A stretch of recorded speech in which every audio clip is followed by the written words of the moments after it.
Welcome to The Grow Show, powered by Steel. The Grow Show is brought to you by Marty Grunder's Grow Group, where we specialize in teaching landscaping companies how to clarify their platform, grow their people, build their processes, and realize profits. Everything we teach is grounded in real experience. Our team is actively involved in the day-to-day operations of Southwest Ohio's Grunder Landscaping Company. New episodes of The Grow Show are released weekly on Wednesdays. Remember to subscribe so you never miss an episode. Now, here's your host, Marty Grunder. Well, good morning, good afternoon, good evening, whatever the case may be. This is Marty Grunder from the Grow Group and Grunder Landscaping Company with another impactful episode of The Grow Show, powered by Steel. This week, we're going to talk with my partner, Vince Torchia, at the Grow Group about leadership. But first, a reminder, you can get the latest edition of The Grow Show delivered to your phone, tablet, or computer by subscribing wherever you get your podcasts or watch us on YouTube for an enhanced learning experience. The Grow Show is the greatest thing since nice people. Yes, that's right, folks. Nice people. One of the things I think may be getting lost in this AI world is the human element. There's a lot of impersonal communication going on out there and a lot of mean people too, to be honest. I see mean people at restaurants. I see them posting things online. I've seen them at airports. And sadly, we've even encountered them here at Grunder Landscaping Company, contractors wanting us to work with them. Folks, how you treat anyone is how you treat everyone. And when you treat people well and kind and with respect, it's not always easy. I understand that, but give it a try. And this is even a reminder to me that being kind and nice to others is the way you get others to be kind and nice to you. We get tired, we get grumpy, we get things that happen to us. I understand that, folks, but you can't argue that nice people make the world a better place. They really do. Speaking of nice people, many of you know my partner, Vince Torchia, right here, one of the nicest people you'd ever meet. You're in here in the Steel Studios today, Vince, and we want to have a discussion on things we're seeing. I told you a couple weeks ago that, out working with the owners and leaders of landscaping companies, growing our own company, making sales calls, being a dad, being a grandpa, right, being on vacation with my family. I've just had time to think. And I see a lot of things out there, some leadership concepts. And Vince, I've been thinking a lot about this. And, as we continue to grow the Grow Group, right, and we continue to grow Grunder Landscaping Company, I've just kind of had this thought, and I want to know what you think of it, that every issue, obstacle, problem I encounter, I see is either a lack of leadership, like there's no leadership, or poor leadership. And so this week, ladies and gentlemen, on the Grow Show powered by Steel, I wanted to talk to you about some hot buttons for me. I wanted Vince to help me draw them out a little bit and get his take on them. There's probably 25 of them I could have done. I picked 5. So Vince, here goes the first one that I want to talk about. A leader is someone who can return a serve. Yep, you got it. If I just hit the ball to you over the net, and I'm not a tennis player, I play pickleball, I'm not very good. Yeah. But if I hit it over the ball and you don't get to it, you can't return it, there's just no volley going on. Like, I don't want to, I'm going to beat you straight set there, or whatever you call it. I'm going to beat you 11-0 in pickleball. It's not any fun. Like in business, I need people I can volley with. Like if I'm going to keep serving them over the net to you and you say, oh, that's a great idea, but you don't say, well, have you thought about this? Or, well, I can do that, Marty. What if I did this? When you and I have conversations, whether it's you telling me something, I never say, okay. You don't ever say that to me. How do the conversations go? Yeah, Marty, what you're looking for is really when you say this, it's a great metaphor because I can picture you and I on a tennis court, hitting the ball back and forth and getting around. Yeah, now you'd beat me because you're better at tennis. But hey, here's an idea I have. Here's something I think we need to execute on. Right. Great. Here's how I see that playing out from a production team. Awesome. I didn't think about that. Here's how I see it playing out for a sales team. Oh, you know what? This is going to make the customer experience better. And when you have conversations with key leaders of your team, you want to get in a mode where you can volley back and forth. We've all had the experience of having a conversation with our team and they don't hit the ball back. Yeah. And you're like, what are we doing here? Hello, is there anybody there? Like, if you just want to take orders from me, like that's what an administrator does, not a manager, not a leader. So if you're a leader in the organization, we want to be able to volley. And again, imagine we're out on the tennis court, to your point. I hit a ball over to you, you don't hit it back to me. Right. Not a very fun game to play. No, and that's all that happens. Yep. Like did you play tennis? Yeah, I played tennis with Marty. It took 11 minutes. I beat him 2 straight sets. Right. He didn't score a point. Yeah. Like you want people you can engage with. And frankly, without getting into names, we've had some people here that were in roles. We were trying. we were trying to work with them to get better, and they weren't able to volley. Yeah. Like it doesn't make them bad people. They weren't jerks or anything like that. They weren't able to deliver. They weren't able to run as fast as we could, or they didn't see what we saw.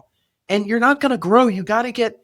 There has to be people in your organization that are smarter than you in other areas. Is that another way to say it? Absolutely. And you also have to realize the point in which you need to stop the volley and then go make something happen. It's also not fun for you and I to just hit the ball back and forth for an hour. Yes, right. Eventually, one of us has to grab the ball and go, okay, yeah, I got it from here. I don't know. What do you want? Game I don't over. know. What do Right. you want? Exactly. That's a volley too, but that's not a good volley. No, and so different people get different energy in different ways. Marty is someone who loves to volley. You could volley all day long, and then you need a partner like me to say, okay, let's pause the volley for right now. Let's grab hold of what we've talked about and let's go do it. Let's go get it done. I have a tendency maybe to end a volley too short, where we hit a couple back and forth. I'm like, I got it. You're like, I got more in the tank that we need to talk about, because I haven't thought about the next 5 things, but you might have.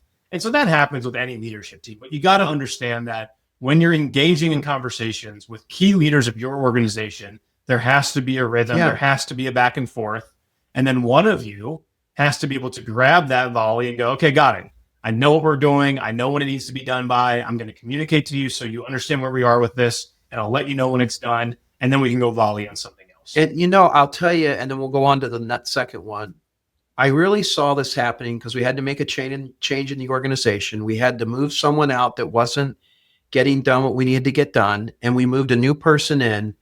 And almost immediately, there were some things they started asking questions about, or they started fixing that I'm like, yeah, I don't know why we were doing that. Mm-hmm. We're not a huge company, ladies and gentlemen, but we're decent size now. We're going on 130 employees. Right. It's just, I don't want to mislead you and make you think like this is just so big and we can't, it's not that.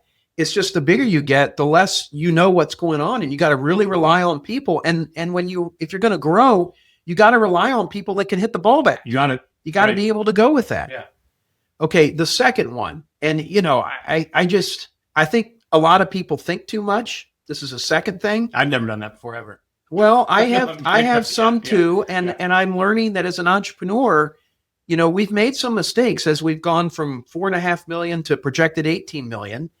But a lot of that growth has come from jumping in and not getting into these conversations like, what about this? What about that? What if this happened? What if we got in lawn care? What if the tank leaked herbicide all over the place? I mean, what would we do? What happens if the EPA? I mean, you get into these things where it's just like, okay, yeah, that could happen. Let's be prepared, but don't spend all your energy talking about that.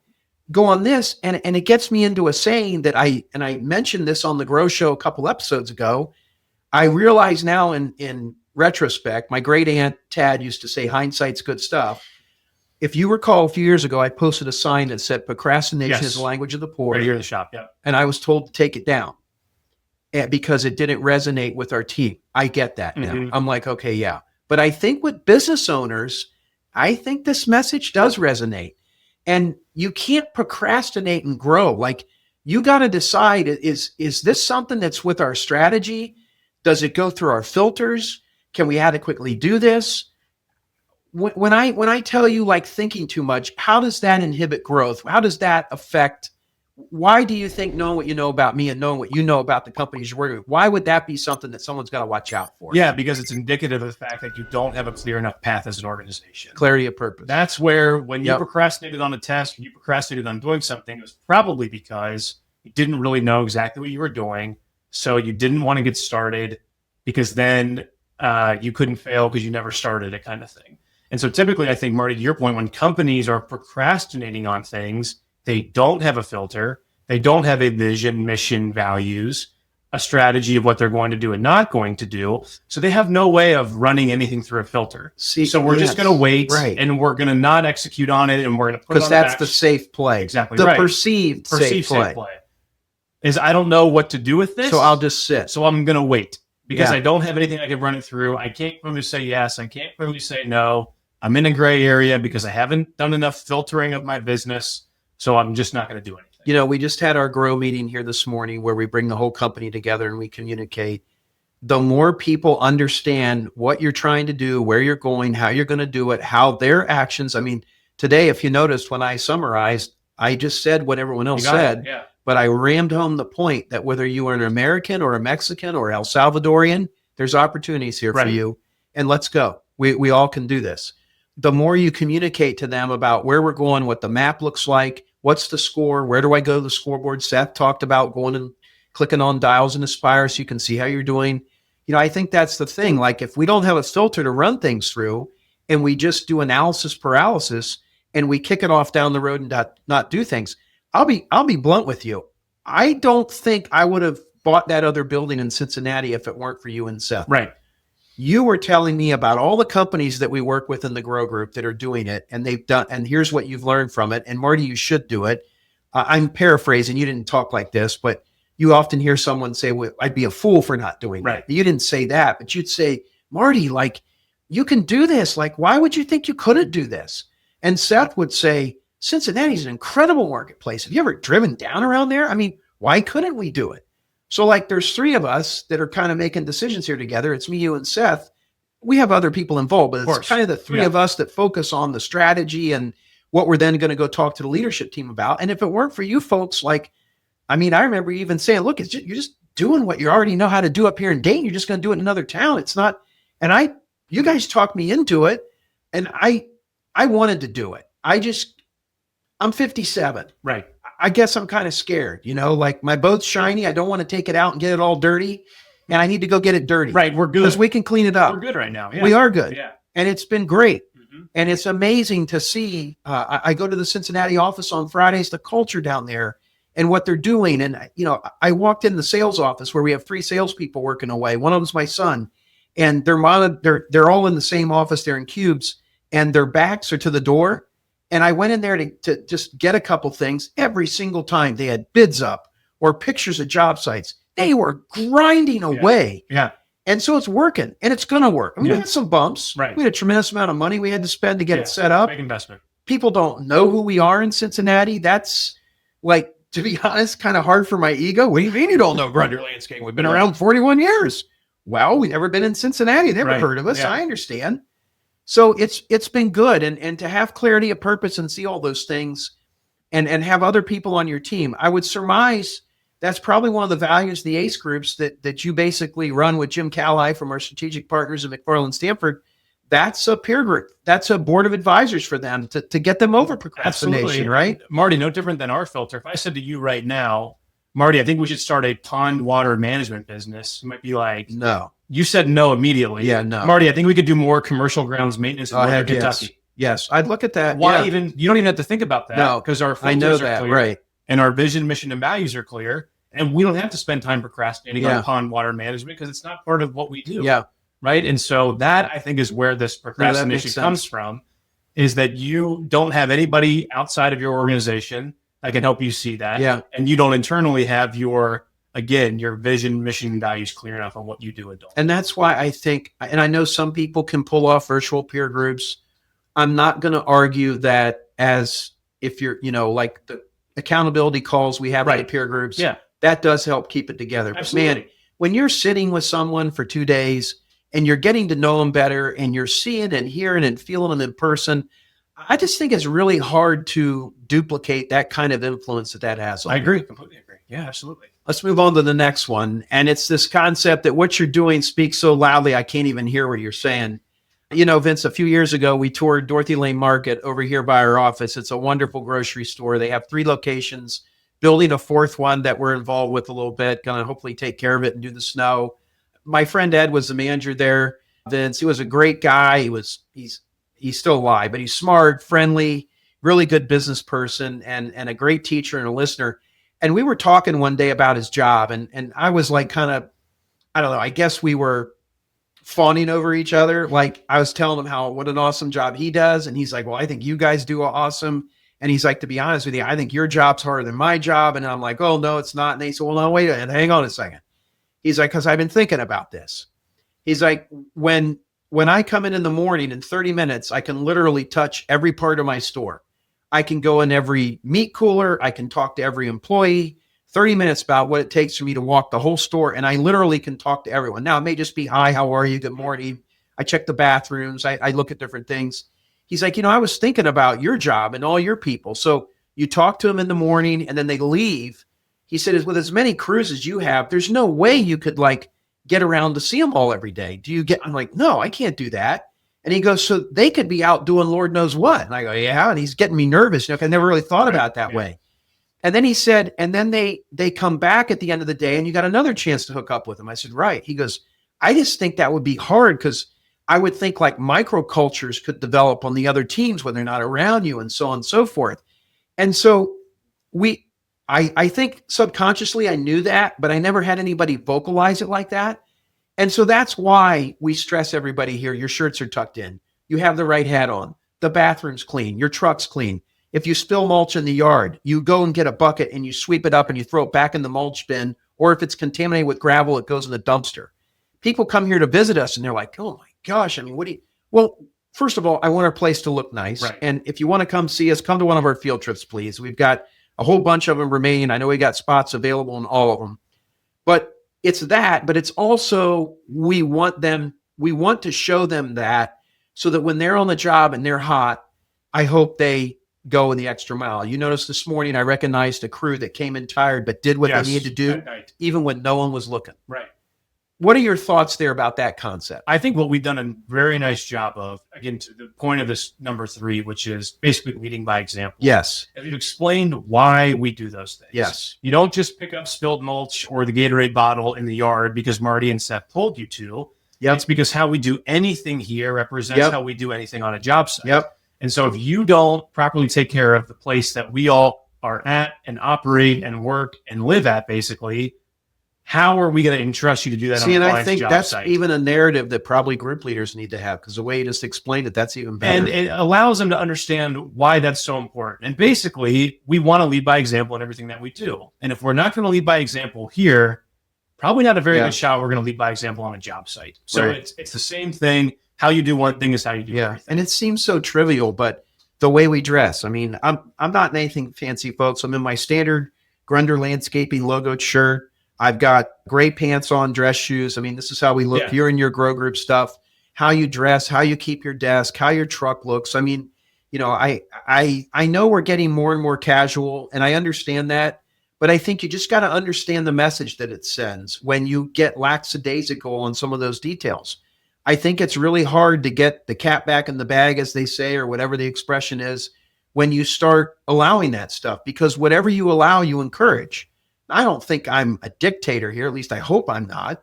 But there's certain things we do. Like I go out in the yard 2 or 3 days a week in the morning in my yellow vest and I pick up trash. Or I'll go to someone, I'll say, hey, why don't you help me clean this up real quick? Hey, you're getting ready to pull away. You're going to get that. Oh, yeah. Sorry, I got that. Recognizing, hey, I took a glance in your truck. Thanks, man. Appreciate it. Hey, last night I happened to be looking at the cameras when you came in. Thanks for emptying those trash cans when you came back. I really appreciate that. And I think, you know, and I've learned this from you. I knew it, but you remind me of it. You really got to catch your people doing things right too. Like that's part of the job as the manager. It's not just to go around and kick everybody's ass. And I wouldn't advocate you do that anyway. Some people need a little bit more pushing than others, but it's also recognizing for little things. I mean, I just had a nice conversation with Kim that works up at the front desk. And I told her, hey, thanks for all these little things you've been doing. The cleaning, calling me when somebody called for me, you know, because you were afraid because my email wasn't working last week. Just being there, like being smart and being engaged in your job.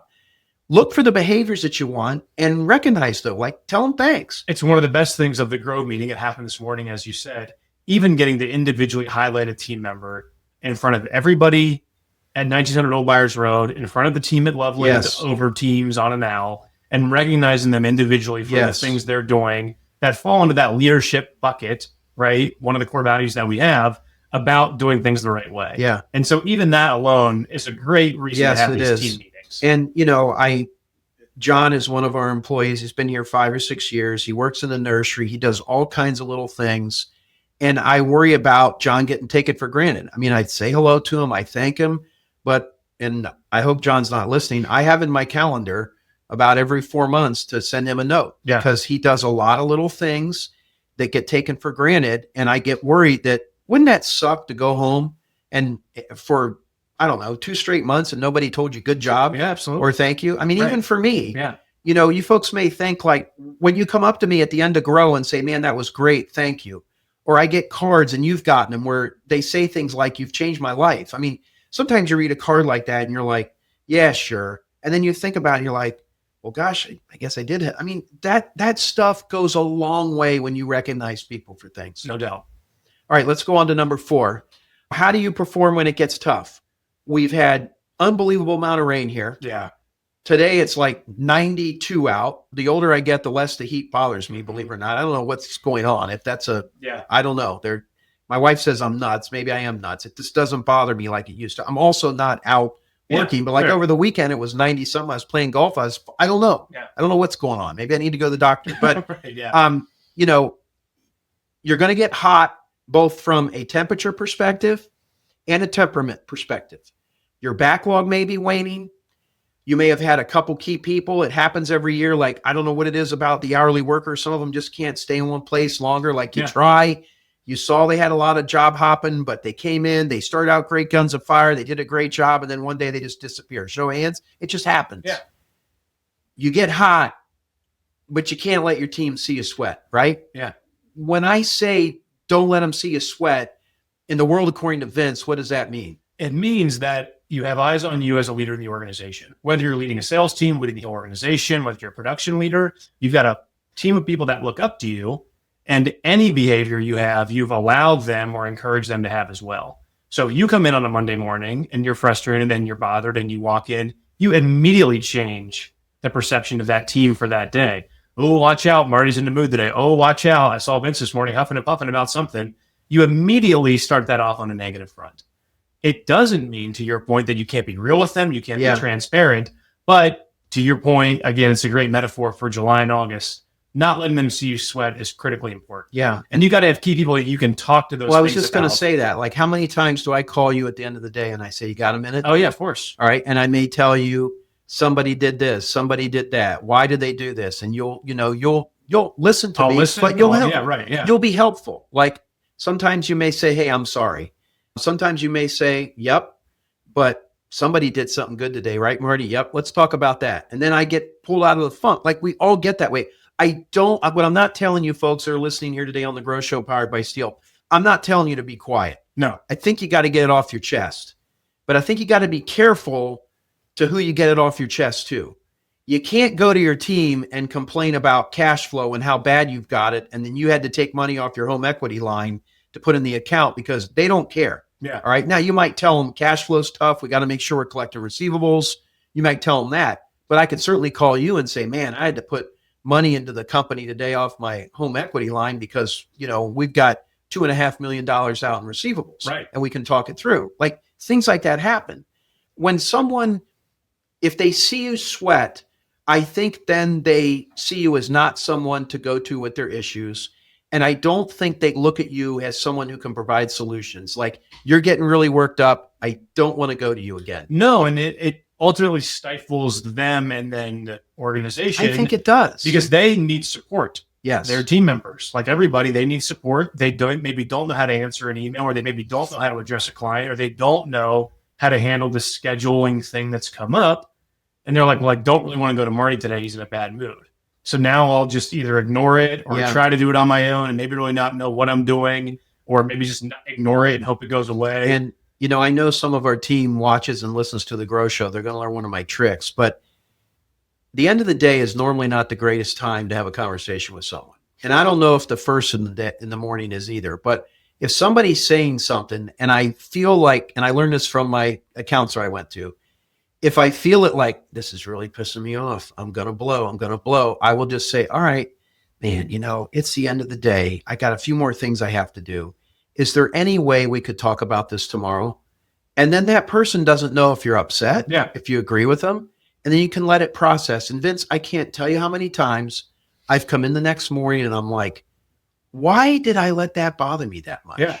Or, well, no, wait a second. I'm going to call their boss in. They shouldn't have been coming and talking to me anyway. And we're going to work this out. This isn't that bad. No. And I think it's just having the strength and the coping mechanisms not to let them see you sweat. Now, sometimes I think it's okay to up the ante a little bit. I remember a couple years ago, we were telling people not to throw stuff in the dump, and we kept throwing things, rakes, metal pieces.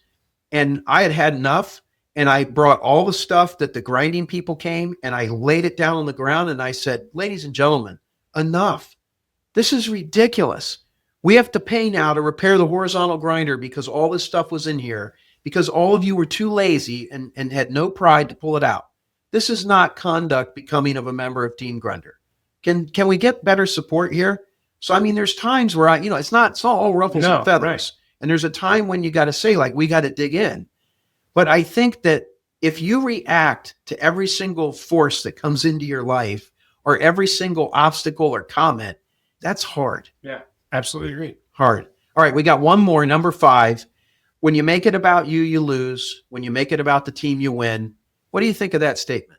I think it's so true that you're mistaking, you're fooling yourself if you don't think your team knows the difference when you're in a leadership role. The way that you talk about things, they are totally in tune with their like, well, yeah, of course Marty would say that. Well, yeah, of course Vince would say that. If you make it about yourself, they're going to know immediately. And Marty, I think you've done a very nice job in showing, again, starting with changing the mission statement to be about creating opportunities for the team to grow and succeed, that decisions we are making are not decisions that are benefiting Marty. Right. They're benefiting the team. Well, they are benefiting me, but they're benefiting everyone. Right. But they're not just benefiting you. No, they're not. Everybody. We're not talking about things because you want a 3rd, 4th, 5th, 6th, 7th home, a boat, this and that.